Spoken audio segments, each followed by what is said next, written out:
Monggo. Assalamualaikum warahmatullahi wabarakatuh. Waalaikumsalam warahmatullahi wabarakatuh.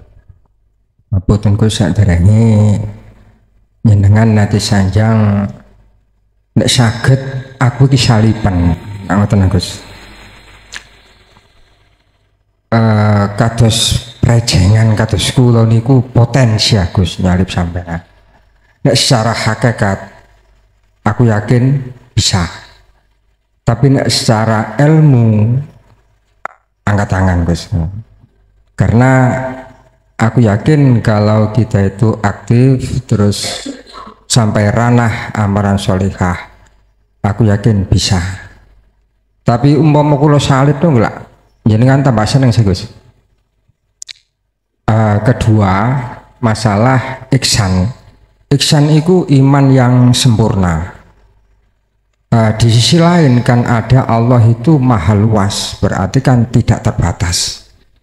Apakah kemakrifatan itu duduknya di ihsan atau tidak terbatas? Yang nomor satu tadi motivasinya bagaimana Gus? Sekiranya saya ini bisa nyalip jenengan. Matur suwun. Assalamualaikum warahmatullahi wabarakatuh. Waalaikumsalam warahmatullahi wabarakatuh.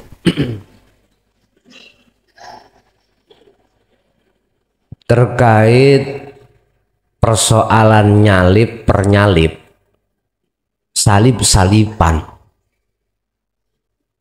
iku hal yang tidak dilarang, hal yang wajar, kalau bahasa saya wajib, selama oleh salib-saliban iku harus waspada. Sampai tingali, sampai lihat di televisi ada satu perlombaan GP motor, berbagai negara delegasinya itu diajukan. Aku yakin semuanya pengen nomor satu.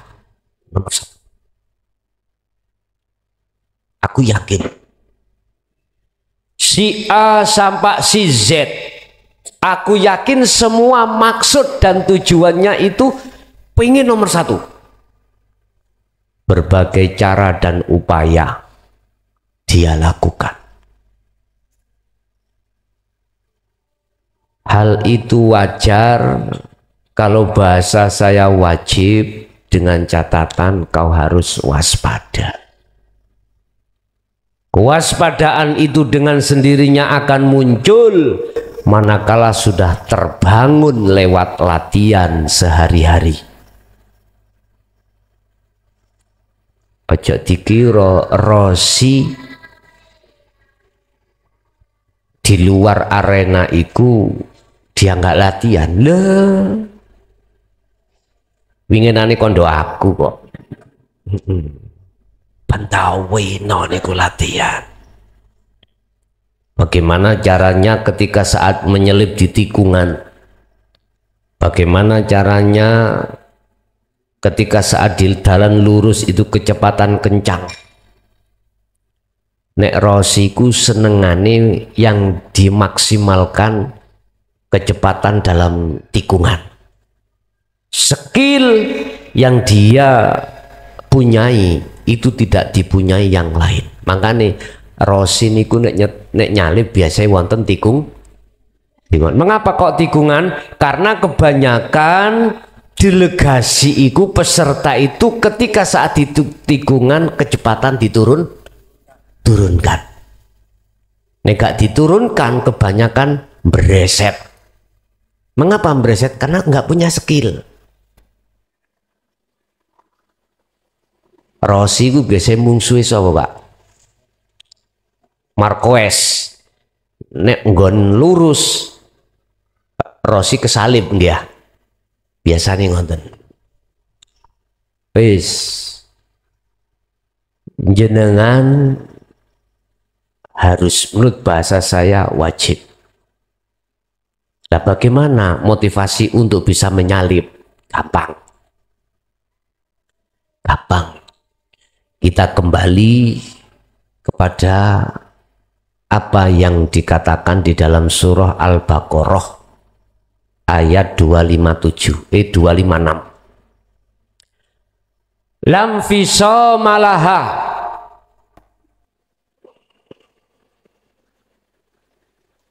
faqadistamsaka bil urwatil wuthqa lam fisama laha. Sungguh pegangan teguh terus yang namanya tali Allah. Lam fisama laha, dan tali itu tidak akan pernah putus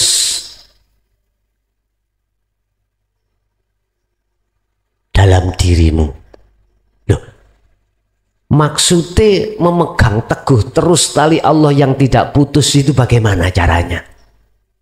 Wis, tak duduno rahasiane dengan satu kalimat. Walaupun secara fisik kau dihadapkan ujian Allah berbagai macam waktu, bala nikmat, taat maksiat, kalau diringkes jadi satu, qobdi dan basti. Fisik loh Pak, fisik. Sibukkan hatimu lewat nafas untuk selalu berzikir.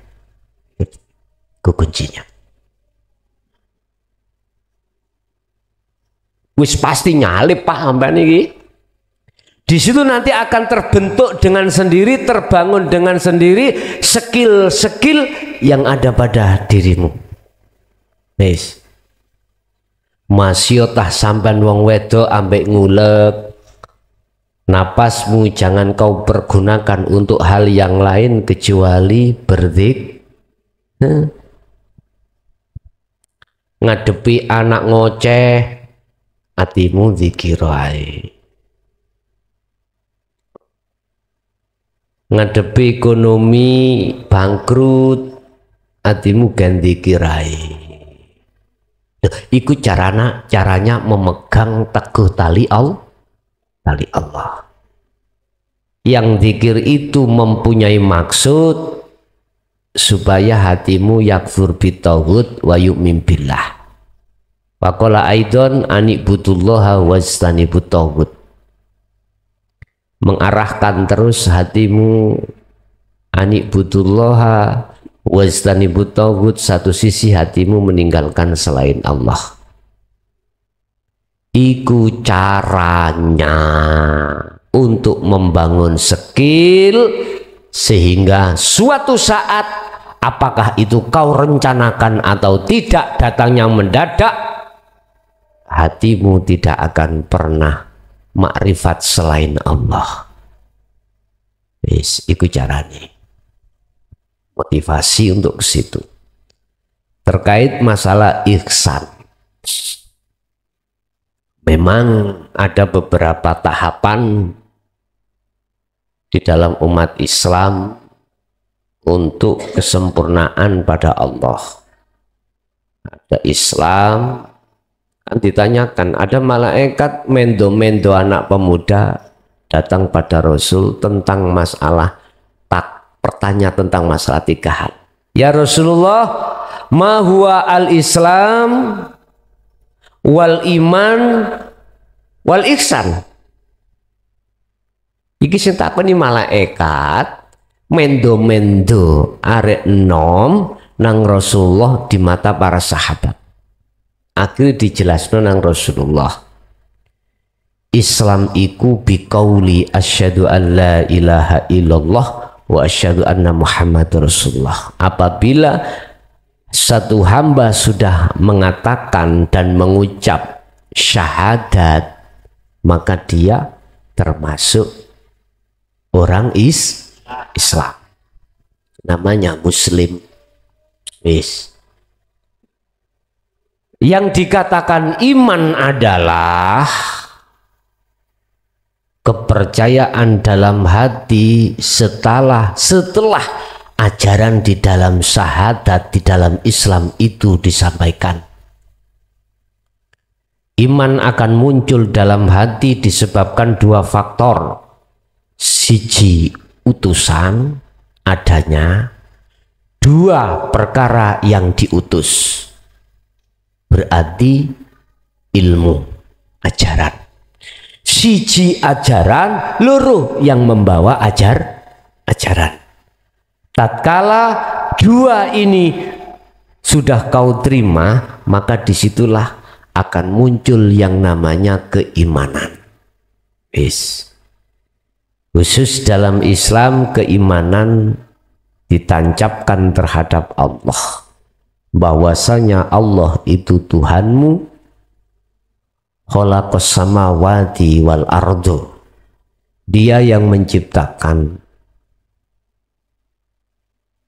bumi dan langit, wama bainahuma, dan di antara keduanya. Percaya.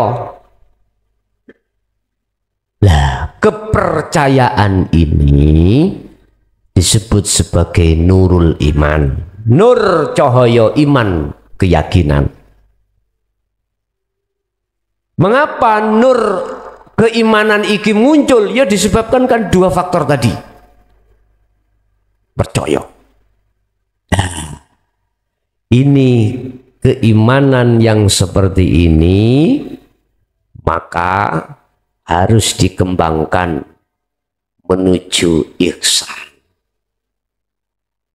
Nur iman iki mang keyakinan seseorang tentang Allah itu masih bersifatkan khabar, katanya Rasulullah. Ibarat Anda mendapatkan kabar dari seseorang yang Anda percaya, tetapi kejadiannya Anda tidak mengerti, tidak tahu. Walaupun kejadian itu benar, bagimu yang menerima kabar ini kurang sempurna. Makanya mengapa Allah mengatakan, ya ayyuhalladzina amanu, hai orang-orang yang sudah beriman, maksudnya nurul iman. Udhulu, masuklah kamu fisilmi, di dalam agama Islam, kafah, dengan sempurna. Gampangane ngomong, jasadmu wis Islam yo, tapi rohmu durung Islam, sempurnakan. Akhirnya disitulah didatangkan satu ajaran untuk mengenal Allah di dalam kemakrifatannya. Kalau ini sudah berlaku, maka pembuktian dari satu kewujudan Allah dituntut dalam hatimu, yang akan disebut sebagai hakul iman. Nah, ini manakala sudah berlaku proses-proses seperti ini, maka disebut ihsan. Ihsan adalah satu kebenaran yang tidak bisa kau ganggu gugat. Satu contoh, kau tadi sebelumnya sudah diajarkan apa yang ada di depanmu. Di sini ada asbak, di sini ada tisu, di sini ada gelas, di sini ada laptop, di sini ada kacamata. Sudah makrifat kabeh. Apakah bisa digoyahkan hatimu tatkala ditunjukkan bahwasanya ini adalah tisu? Bisa goyah? Nggak bisa. Tetap kamu mengatakan kacamata. Karena apa? Anda sudah ma'rifat terhadap kacamata. Anda tidak akan pernah tertipu. Maksudnya gini, apapun af'al yang terjadi pada seluruh makhluk, Anda tidak akan pernah tertipu kalau itu af'ali makhluk. Pasti hatimu makrifat pada Allah.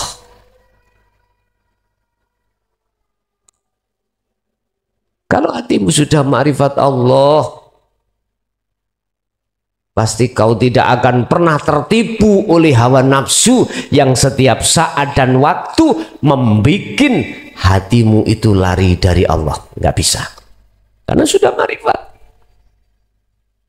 Kecuali Anda belum makrifat, belum tahu wujudnya tisu bagaimana, wujudnya kacamata bagaimana, wujudnya apapun bagaimana, dikatakan alias matamu buta. Akhirnya muncullah satu pertanyaan, apa ini? Gak iso menjawab kocok moto mergai gak ketok kocok moto petenge apa niku yang ngono akhirnya. Inilah sebuah gambaran antara iman yang sudah ihsan dan iman yang belum ihsan. Dalam bahasa syariat dikatakan ihsan adalah hati sadar dan menyadari merasakan kehadiran Allah dalam dirinya. Nek bahasa sholat, kalau kau tidak bisa merasakan Allah, kalau kau tidak bisa melihat Allah, kau harus bisa merasakan kehadiran Allah. Kalau kau selalu diawasi Allah. Nek hanya perkara merasa diawasi Allah gampang. Gampang.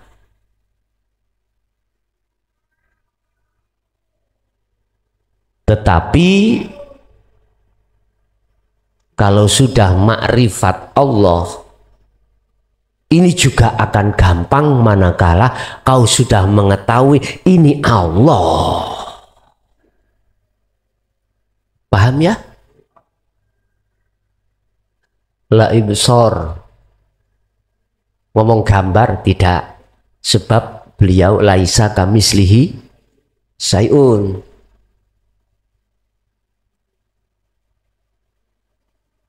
Nah baru nek merasakan tok gampang, lebih mudah lagi.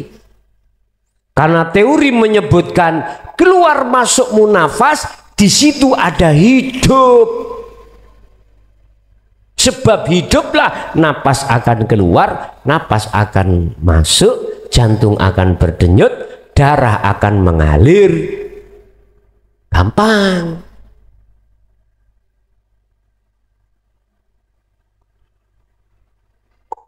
Rasa tidak akan pernah bohong kalau sudah membuktikan sebenar-benarnya rasa.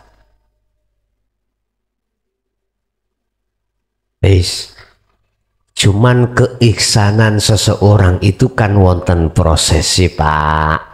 Kesempurnaan iksan iku ono prosesi memangi. Tadi dikatakan kalau kau tidak bisa melihat Allah ketika saat kau sholat, maka rasakanlah seakan-akan tetap Allah mengawasimu. Bener sing takon malaikat iki mang ning pelajarane kanggo sahabat. Sahabat berarti wajib bagi saya iman seseorang itu harus ihsan. Yes.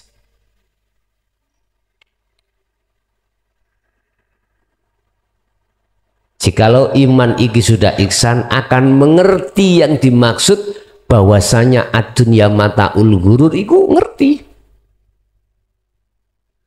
Bahwasanya nafsu duniawiyah iku menipumu, iku akan mengerti. Secara otomatis kau pasti tidak akan pernah mau gembul. Padha karo ngene lho Pak. Panjenengan punya teman.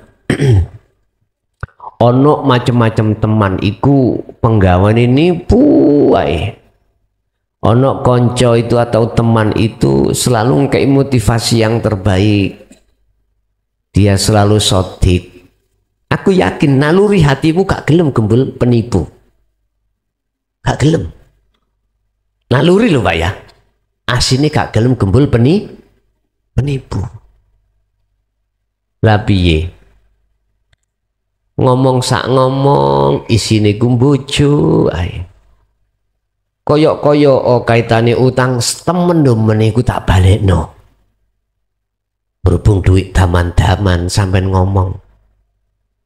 Hei meni kanggo lho aku. Wis ta. Kanggomu jam piro? Jam 7. Jam 5 tak balekno temen. Wis ta wemen ngeten iki Pak nggih. Basa disilihno temenan, temene ilang. Jam 6 dienteni gak teko. Jam 7 dibel gak sambung. Sampean padahal wis janjian ambil orang jam 7 menyerahkan uang mak. Tak takoni. Kira-kira ati sampean gak loro. Wah gregeten Pak. Gak cukup jam 7 sampai seminggu dibel gak nyambung, sak wulan dibel nyambung. Tapi nyun sewu.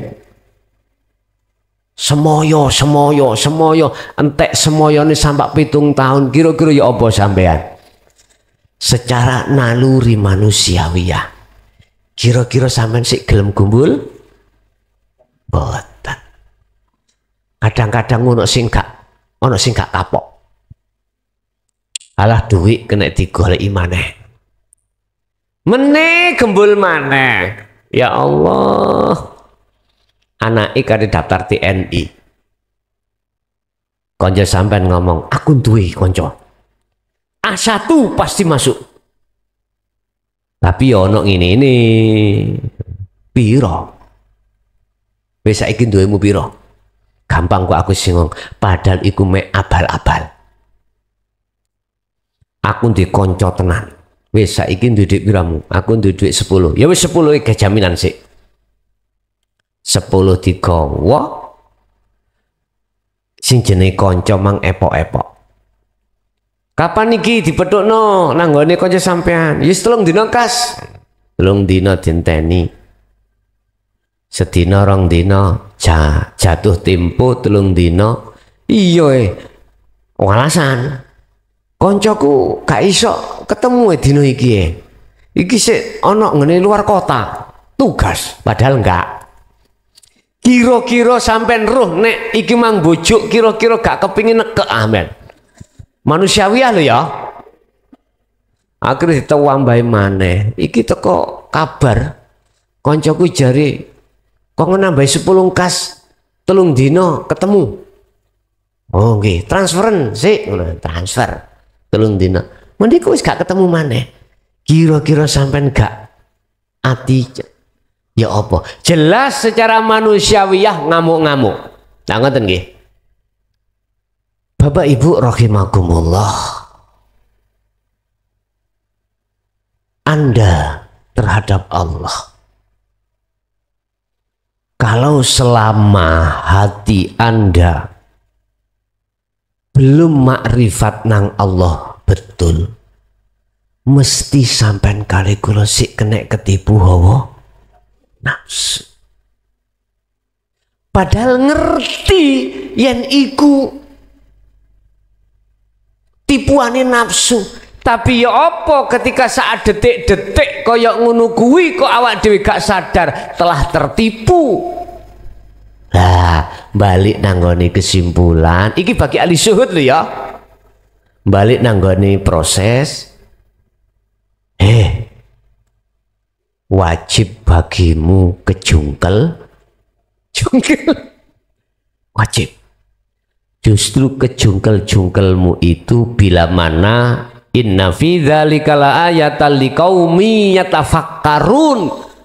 Kau tetap tidak berputus asa, maka kau akan menemukan sesuatu yang termahal. Tapi khusus bagi ahli hijab sampak bungkuk ya tetap ketipu. Wis, ada lagi? Assalamualaikum warahmatullahi wabarakatuh. Mohon maaf Gus, di sini saya minta penjelasan. Pernah satu saat sahabat Abu Bakar ditanya oleh sahabat lainnya, wahai sahabat Abu Bakar, kamu kalau di majelis Rasulullah menerangkan kalau ada siksa kubur, kamu menangis sampai jenggotnya itu gobyo? Mengapa kamu kalau ada siksa, Nabi menerangkan siksa akhirat neraka, tidak menangis? Mohon penjelasan. Terima kasih. Terima kasih kami sampaikan. Tatkala hati seseorang menghambakan dirinya terhadap selain Allah yang miturut surat Al-Ankabut tadi, min dunillahi ausanan, pasti hatinya dalam keadaan anar. Anar dibahasakno susah, menangis dan lain sebagainya. Bukti di situ dihadapkan Allah qabdi dan basti. Qabdi itu takdir yang enggak enak, awak sakit, ekonomi miskin, anak nakal, apapun maksud dan tujuan selalu gagal. Hati pasti akan menjadi hati yang tidak karuan. Ini yang gak enak. Terus yang enak pun, hati pun tidak akan pernah tenang. Contoh, ketika saat tiga hal ini diberikan Allah kemewahan, sandang, pangan, papan. Sandang iku serba mewah disebabkan bisnis sampean iku mang labalan badine ukeh. Papan rumah iku gak cukup satu. Pangan, mangan sak mangan iki moh gak enak, memang berduit. Coba ketika saat itu khawatir enggak kau kehilangan kemewahan? Pasti. Untuk mengamankan tiga hal ini, akhirnya kita kejebak di dalam satu amalan atau satu thariqah atau satu wadifah. Ada kalanya berupa khotam. Jadi aman rek bisnisku, jika kena ganggu wong liyo, dijasai nyo amal nokai. Hati pasti larinya kepada selain Allah, itu pasti. Loh, kekhawatiran kita kehilangan tiga hal, ini bentuk kalau hati iku anar, susah.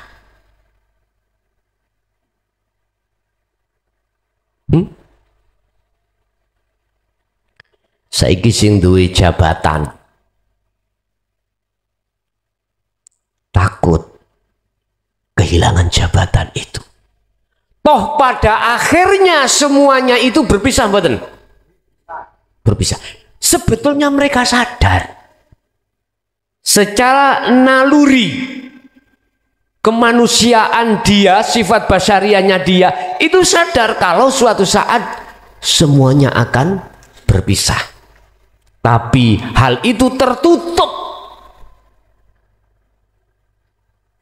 oleh kesenangannya sendiri. Jadi seakan-akan koyok gak mate. Kalau jadi jabatan seakan-akan tidak akan pernah turun. Kami tinggali mereka yang menduduki kursi panas, dia pasti ketakutan kehilangan kursi. Wis pasti, Pak. Mulai songko dene kepala desa sampai tingkatan atas presiden, pasti khawatir ketakutan kehilangan kursi panas. Padahal dia sadar sebetulnya satu sisi kalau semuanya itu dikembalikan. Tapi kalau hal-hal detik-detik itu akan datang, hati pasti tidak akan bisa nerima. Mboten saged. Mboten saged. Iki maksud ketika saat sahabat Abu Bakar iku melihat alam barzah, ketika alam barzah dipentokno, dikelihatkan siksa. Terus maksudnya bagaimana ketika melihat beliau yang dalam keadaan rahmat kok guyang-guyu gak susah blas. Iku wong gendeng. Atine gendeng nang Gusti Allah, gak ono susah. Ala bidzikrillahi tatmainnul qulub. Hanya dengan hati sadar dan menyadari bahwasanya semua apa yang terjadi di situ nyatanya Allah, maka hati mereka akan menjadi hati yang tenang. Ibaratnya mensam-mensem ikut tenang. Tidak ada kekasih yang tidak berkhianat. Semuanya berkhianat, pisah diri, kecuali kekasih Allah, kasih pada Allah. Tidak ada kenikmatan yang paling mentok kekal kecuali kenikmatan bertemu Allah. Sebetulnya hadis yang diceritakan itu adalah bentuk isyarah yang memiliki takwil mutasabbihah. Seperti tadi, melihat siksa di alam barzah, menangis sampai jenggoti kopios, itu bentuk susah, ketakutan, kekhawatiran. Ya Allah, bagaimana besok aku nek koyo ngene, akhirnya nangis. Itu maksud barang siapa yang hatinya masih tetap duduk di nurul iman, ya seperti itu. Satu sisi ketika saat dikelihatan tentang kenikmatan alam barzah atau rahmat, beliau mensam-mensem, maksudnya merekalah hatinya yang sudah berakhlak ilahiyah. Kebenaran iku titenane kalau benar itu bisa dibuktikan. Dibuktekne hati digunakan untuk berakhlak ilahiyah. Apapun sikon yang dihadapi bagaimana, tenang apa ndak, wes karing ngono tok. Berarti ini pembuktian. Ilmu mengatakan 1 tambah 1, apakah benar itu menjadi 2? Dibuktikan. Harus. Ilmu teori mengatakan, ajaran Rasulullah mengatakan, bila mana hatimu selalu pada Allah, hatimu akan tentram damai. Buktikan. Lah, cara untuk membuktikan itu tidak terlepas dari ilmu, amal, dan istiqomah. Nggih Pak, matur suwun. Saking kemlagi mangga nggih. Nggih. Monggo pintunipun menawi wonten. Assalamualaikum warahmatullahi wabarakatuh. Apunten sedanten dulur. Bae kirang kenceng nyuwun dikencengaken Gus. Pun adem-adem.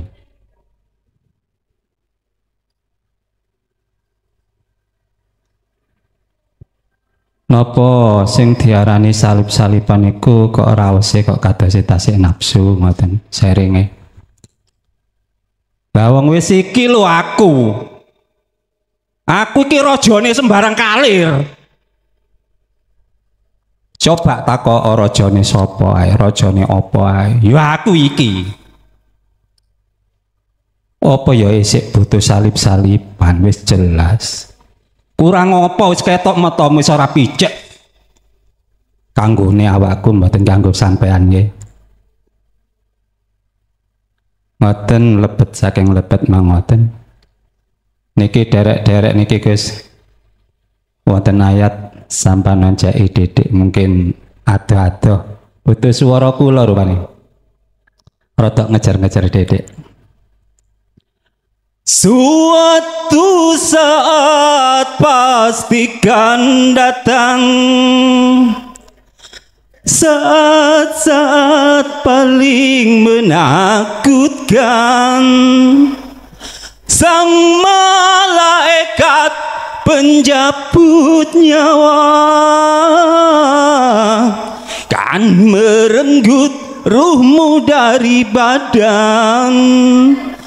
Tak seorang pun yang akan dapat menolongmu dari kematian. Juga hartamu takkan mampu menebus ruhmu dari kematian. Ada dua cara kematian, tergantung iman dan perbuatan. Ada yang bagai rambut dicabut dari tepung, ini mati bagi yang takwa. Namun bila orang yang durjana, mati kan merupakan derita. Sakitnya bagai sutra dicabut dari duri, ini azab Tuhan yang nyata. Oke, assalamualaikum warahmatullahi wabarakatuh. Allah iku menilai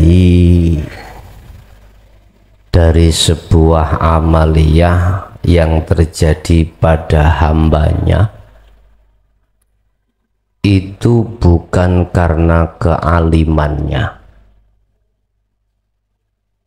tetapi Allah menilai dari sisi etika hati pada Allah. Allah tidak menilai satu amaliyah dari satu hambanya untuk menuju dan bertemu terhadap Allah dari kealimannya atau kebodohannya,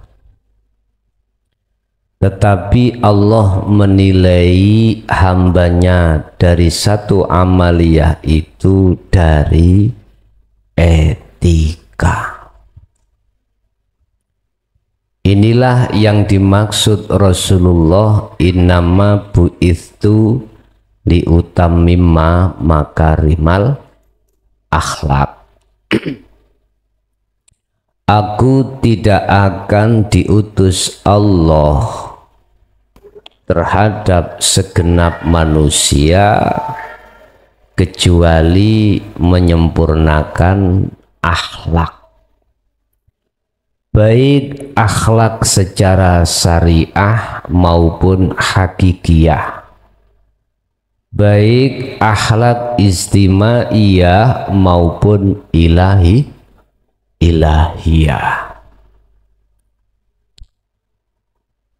Berarti ini tidak terlepas dari kematian.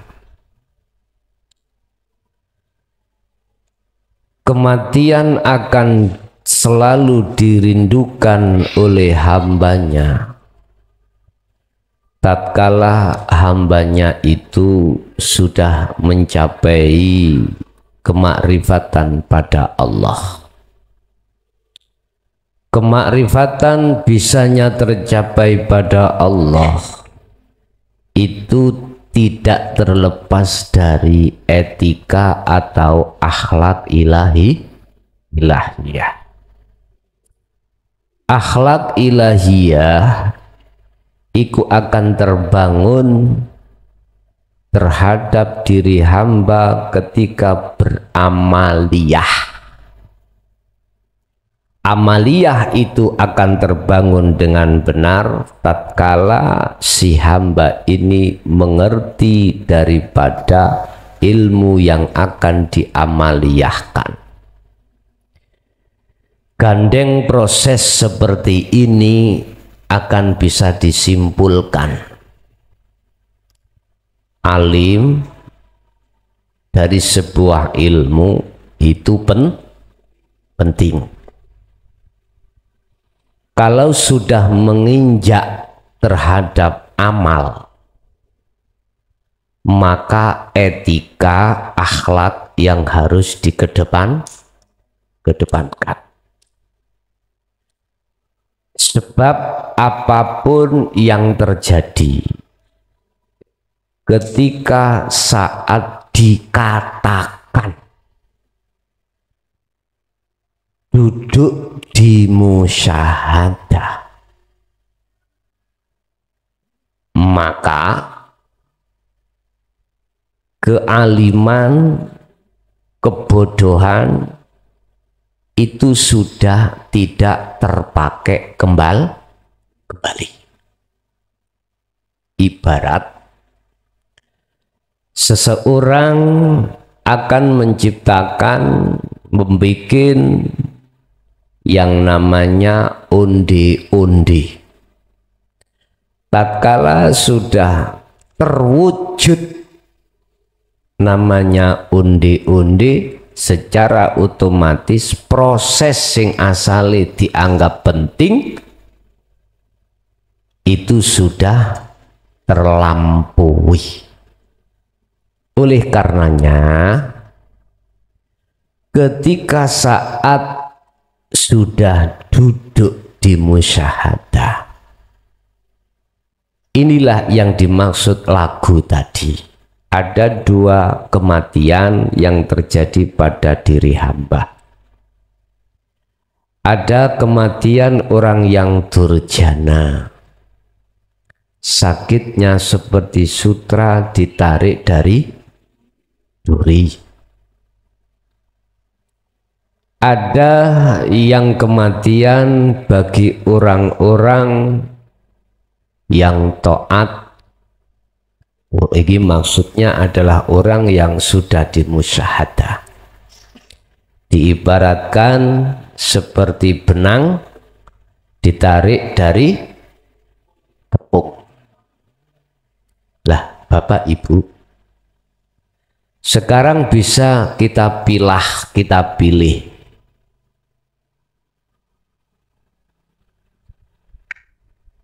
Bagi orang yang hatinya masih buta terhadap Allah, itu yang dimaksud adalah orang yang hatinya masih belum sadar kalau hatinya telah tertipu oleh hawa nafsunya sendiri.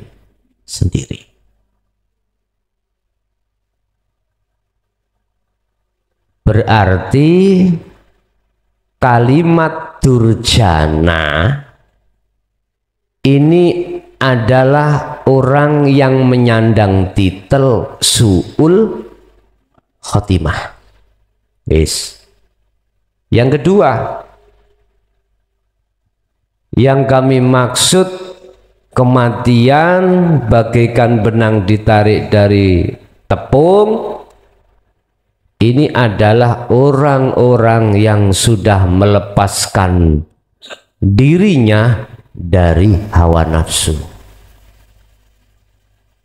Orang yang sudah melepaskan keakuannya, berarti orang yang sudah sampai pada musyahadah.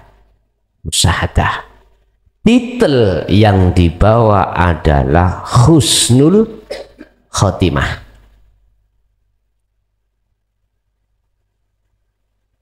Dalam istilah lain, bagaimana seseorang itu bisa sampai pada tujuan ketika saat dia berjalan, lawong matanya itu buta.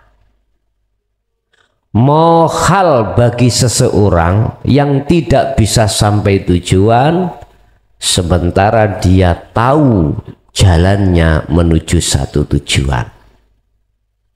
Nah, dua hal inilah Bapak Ibu yang menjadi satu ketetapan dalam diri umat manusia yang tergolong menjadi dua golongan.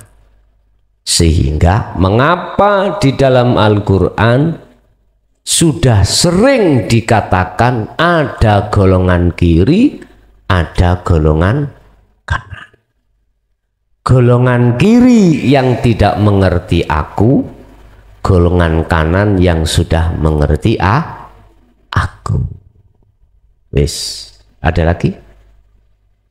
Assalamualaikum warahmatullahi wabarakatuh. Waalaikumsalam warahmatullahi wabarakatuh. Pertanyaan nomor 1, ada kalimat bila kau mengenal dirimu, kau akan mengenal Tuhanmu. Ada kalimat Bila kau mengenal diri, kau akan mengenal Tuhanmu. oh ya.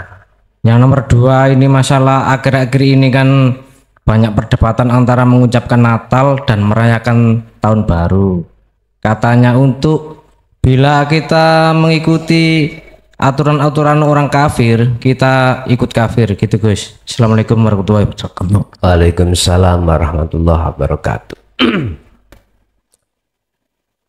Bila kau ingin mengenal Tuhanmu, terlebih dulu kenalilah dirimu. Barang siapa yang mengenal dirinya, sudah kenal dirinya, maka betul-betul dia mengenal Tuhannya. Man arafa nafsahu faqad arafa rabbahu. Pengenalan terhadap dirinya itu maksudnya hidup. Hidup pada diri kita ini hidupnya siapa? Bahasa syariat adalah hidupnya manusia disebabkan karena dihidupi Allah yang maha hidup. Oke. Itu tidak kami salahkan karena proses. Berarti ada dua unsur, ada yang maha hidup, ada yang hidup. Berarti ono urip loro. Syariat berpedoman seperti ini nggak salah biar berjalannya ketetapan akhlak istimaiyah. Ada yang menyembah, ada yang disembah. Oke, gak salah karena ini proses. Laksana satu penciptaan, apa ono kun, apa ono fayakun. Kun itu belum jadi. Kun itu masih proses. Kalau fayakun itu sudah jadi. Kalau fayakun itu sudah jadi. Sehingga sudah menjadi hukum tatkala sesuatu yang akan Anda lakukan ikuti dahului keinginan. Sesuatu yang akan kau terima, kau lakukan itu didahului dengan satu keinginan. Karena proses. Bagaimana kita tidak ada perserikatan atau menyekutukan Allah. kenali dirimu. Bagaimana caranya kita mengenal diriku? Terus yang dimaksud diriku itu siapa? Apakah itu jasad? Secara fisik ini juga bukan. Kalau kita ngomong jasad, ini ketetapan di dalam hukum syariah sebagai makhluk. Ternyata yang dimaksud adalah hidup. Hidup pada dirimu ini bagaimana kau kenal terhadap itu. Dikatakan kau kenal terhadap dirimu manakala kau tidak mengakui sebagai hamba yang hidup. Urip, jadi gak ono hamba sing diuripi, gak ono.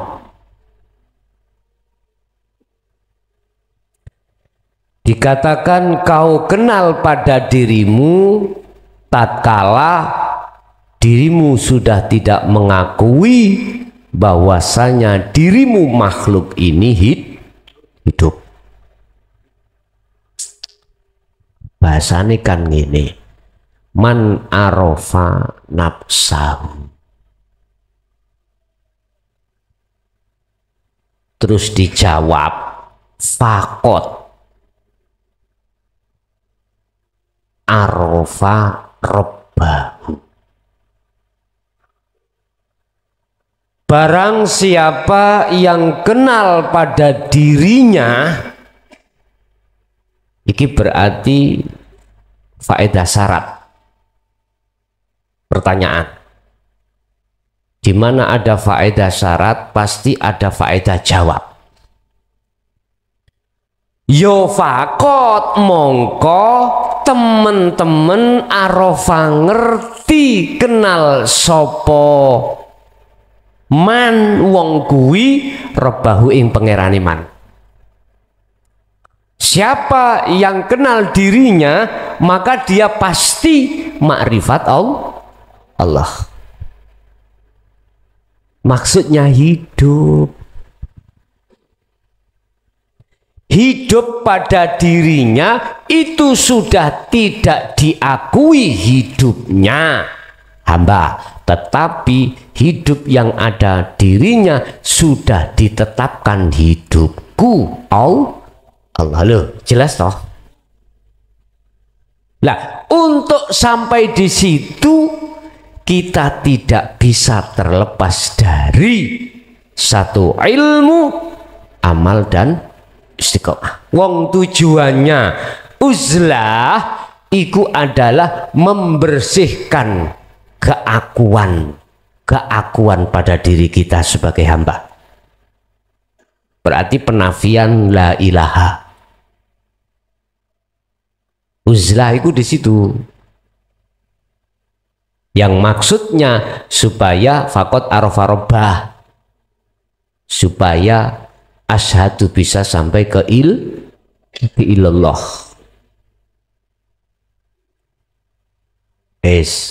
Berarti menyangkut hidup. Berarti gak ada maha hidup, gak ada yang dihidupi atau dihidupkan. Terus yang ada apa? Sesuatu yang tidak kau bisa ucapkan.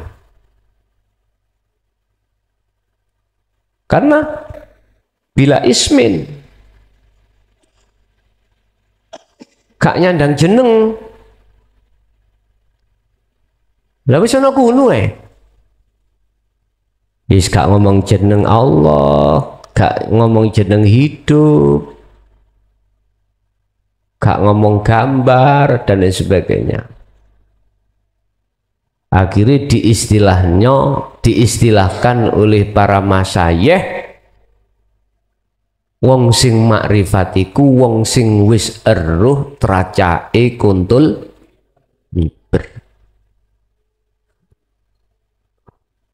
Jane cewetho iku wisan. Cewetho. Cuman waktu iku belum ngerti nggih, tolah-toleh kaya kebu opoan. Jane wis bener wis cewetho niku wisan. Wis. Yang kedua tentang masalah Natal.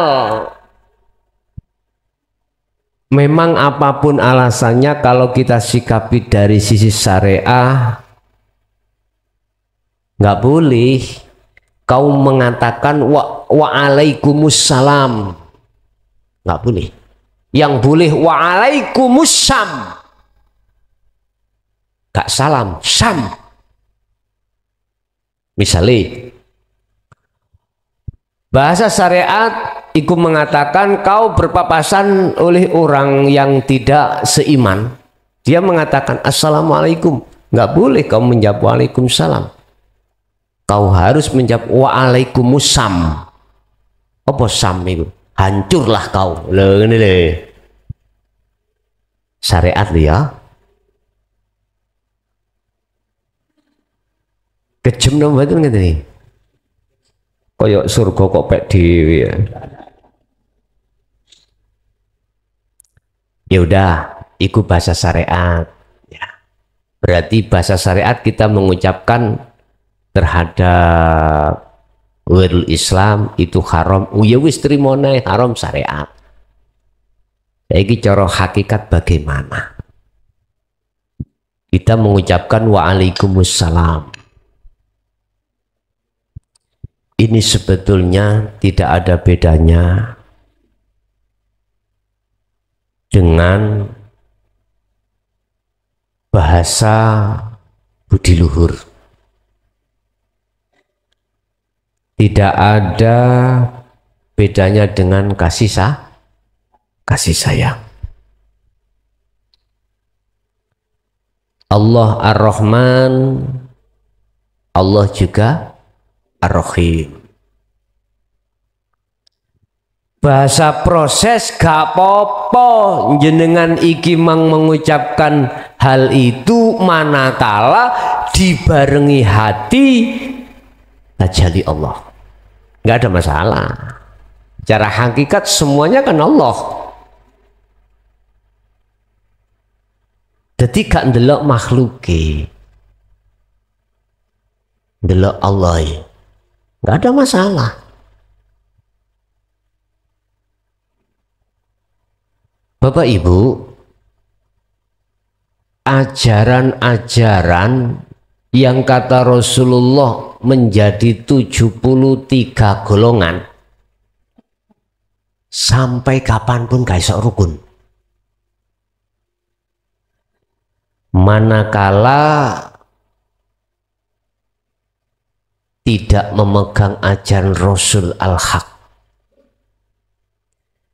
tidak membawa akhlak ilahiyah, tetap sih bengkrengkengan. Ojo maneh iku ya Bu. Jangankan dengan ghairul Islam, sesama muslim beda madhab, beda ajaran, iki pun juga nggak rukun. Ada yang mengatakan kunut wajib, manakala lupa harus ada sujud sahwi. Duduk sujud sawi le, sahwi. Nek sawi iku kulupan, nek sahwi ku lali. Maten. Ada yang mengatakan oh gak, Rasulullah nggak pernah melakukan kunut kok, dengan berbagai dasar pandangan hadis yang mereka temukan. Tahlil, ada yang mengatakan nggak apa-apa, sunnah karena itu merupakan hal yang baik. Ada yang mengatakan bid'ah. Al bid'atu dalalah, al dhalalatu finnar. Bid'ah itu adalah sesuatu yang tidak pernah dilakukan oleh Rasulullah. Bid'ah iku dhalalah, bid'ah iku sesat, sesat itu finar. Rasulullah zamane wekdal nikah ya mboten enten mik ini mboten enten. Mboten enten. Saniki dakwah ya gak usah mik. Saudara. Kemeng cocotmu. Ya, hah?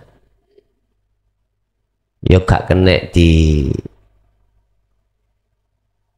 diantem kromo ya ora kena. Ya. Iku kabeh fasilitas zaman Rasulullah ambek zaman saiki yo gak padha. Lah nek kudu diplekno zaman Rasulullah, ya aja numpak sedan, aja numpak motor, aja numpak mobil, numpak unta. Gitu ya Pak? Loh, ya aja secekak iku lah rek. Orang tidak secekak iku tegese hati akan jero segorone manakala dia silem fi bahrit tauhid. Paham ya? Baru akhirnya kayak kesimpulan ya sing gawe sing genahke kunut gak kunut ya sapa, sing genahke tahlil ambek enggak ya sapa. Akhirnya cara Gus Dur, Inul gak apa-apa, lanjut Nul. Tak ngatanya. Lah nek kuwi gak gelem jadi delok sih. Ngebore iki lho, Pak, ngebore iki. Kula eling tahun pira iku biyen sing bela Inul iku Gus Dur. Terus dibantah. Kanggo Gus Dur gak apa-apa mereka gak ketok. Gak ngefek ngono. Kanggo kita iki lho sing melek. Akhirnya dibantah mbek Gus Dur. Ya aja didelok sene ngono. Ngono ae repot. Subhanallah. Iki semuanya itu pelajaran, Pak. Yang bisa mengambil pelajaran hati semakin dekat pada Allah hanya satu. Hamba yang sudah diduduk di hakul iman. Hakul iman. Anak jobone perang terus lah wis. Ya Allah, saiki zaman sampean tinggalin nang ngene YouTube, Pak, wis. Brengose padha dipelintiri kabeh. Aku sing bener, sing kono ya ngono, aku sing bener. Surga kaya ngene kakek ya. Wis, itulah tentang masalah Natal. Terserah bagaimana kita mensikapi. Kalau kita mensikapi dari sisi syariat, yes ngono mang, jawabane nek sisi hakikat beda maneh. Sakjane lho. Antarane segara sing cethek ambek segara sing jero iku wis jelas. Beda banget. Subhanallah, Gusti Allah ngkei petunjuk lewat hal yang tercipta, ayat yang tercipta. Iku nggak akan pernah bisa dijadikan sebagai wahyu sebab hatinya itu masih di nurul iman. Mboten saged. Ayat yang tercipta itu akan bisa dijadikan sebagai media terhadap Allah alias ayat hanya bagi mereka yang sudah di hakul iman atau hakul yakin. Ada lagi? Sampun bawuri mboten enten?